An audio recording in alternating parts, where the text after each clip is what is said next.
Kami dari kelompok 5 akan menjelaskan tentang seputar regiotorakal yang meliputi penjelasan umum, kerangka otot, organ, pembuluh darah, sistem saraf, fungsi utama, patologi, sendi, dan ligamen.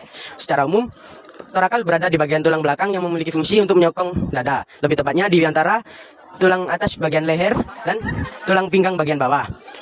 Torakal mempunyai 12 ruas tulang belakang yang memiliki fungsi dan bentuk berbeda dari ruas tulang belakang lainnya. Kerangka torakal adalah bagian dari kolumna vertebralis atau tulang belakang yang terdiri dari 12 vertebra torakal, T1 hingga T12. Setiap vertebra torakal memiliki hubungan dengan sepasang tulang rusuk sehingga membentuk kerangka toraks yang melindungi organ-organ dalam seperti paru-paru dan jantung. Vertebra torakal memiliki ciri khas dengan adanya faset costalis di badan dan prosesus transversusnya yang berfungsi untuk artikulasi atau pertemuan dengan tulang rusuk. Di sini saya akan menjelaskan tentang tulang rusuk yang dimana dibagi menjadi 3. Yang pertama costae verae atau tulang rusuk sejati dari T1 sampai T7 berhubungan langsung dengan sternum melalui tulang rawan. Lalu yang kedua ada costae spuriae atau tulang rusuk palsu ada di T8 sampai T10 terhubung dengan sternum melalui gabungan tulang rawan. Lalu yang terakhir ada costae fluctuantes atau tulang rawan melayang ada di T11 dan T12 tidak terhubung ke sternum. Saya akan melanjutkan penjelasan terkait otot yang ada pada regiotorakal. Otot-otot punggung. Otot-otot punggung terdiri dari muscle trapezius, muscle latissimus dorsi, muscle rhomboideus. Fungsinya untuk gerakan punggung, bahu, dan lengan. Otot diafragma berperan dalam proses pernapasan. Jadi di sini saya akan menjelaskan tentang otot intercostalis. Terdiri dari otot intercostalis. Yang pertama adalah externus, internus, intimus. Otot ini berperan dalam proses pernapasan.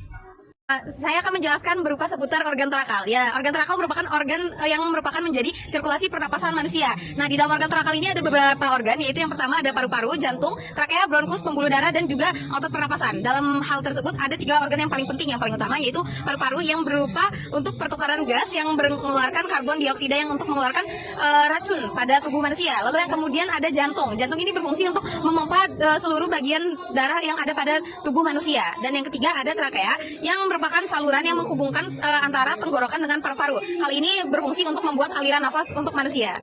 Sini saya akan menjelaskan mengenai pembuluh darah yang ada di regiotorakal. Untuk yang pertama adalah aorta. Aorta sendiri adalah arteri yang berbentuk tongkat yang berada di sisi kiri bawah jantung. Aorta sendiri itu memanjang menuju ke atas dan berjarak pendek sebelum melengkung ke belakang. Untuk letak aorta sendiri itu melewati rongga dada, rongga perut, dan berakhir di pinggul. Untuk fungsi utama dari aorta adalah sebagai arteri utama yang dilalui darah yang kaya akan oksigen yang akan disalurkan ke seluruh tubuh. Untuk yang kedua adalah vena cava inferior dan vena cava superior. Untuk vena cava inferior adalah vena terbesar di tubuh. Di tubuh yang membawa darah yang kekurangan oksigen kembali ke jantung dari bagian bawah tubuh. Untuk yang kedua adalah vena cava superior. Vena cava superior adalah vena terbesar kedua di dalam tubuh yang membawa darah yang kekurangan oksigen dari tubuh bagian atas ke jantung. Untuk yang ketiga adalah arteri dan vena interkostal. Untuk fungsi utama dari arteri dan vena interkostal yaitu menyuplai darah ke otot-otot di sekitar interkostal dan jaringan lain di sekitar tulang rusuk. Pada kesempatan kali ini saya akan menjelaskan terkait syaraf yang berada pada regiotorakal. Jadi seperti yang telah dijelaskan pada kerangka dari regiotorakal sendiri yang dinamai pada bagian belakangnya dari T1 sampai dengan T12.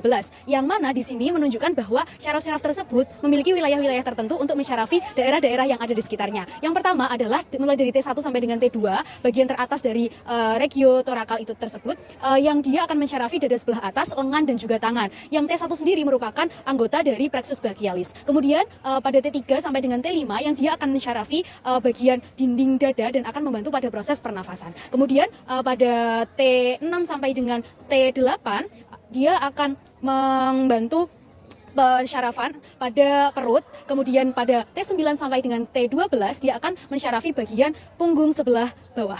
Jadi saya akan menjelaskan tentang fungsi dari regiotorakal. Yang pertama yaitu regiotorakal berfungsi untuk menjaga atau melindungi organ-organ vital seperti jantung dan paru-paru dari serangan trauma fisik. Lalu yang kedua, otot interkostalis dan diafragma pada rongga toraks berfungsi sangat penting untuk proses inhalasi dan eksalasi. Inhalasi dan eksalasi. Lalu yang ketiga, kerangka toraks berfungsi untuk menopang tubuh dan memberi penunjang bagi kepala, leher, dan bahu. Jadi di sini saya akan menjelaskan tentang sendi-sendi pada torakal. Jadi yang pertama terdapat sendi costovertebral. Costovertebral ini di tempat di mana kepala tulang rusuk bertemu dengan badan vertebra.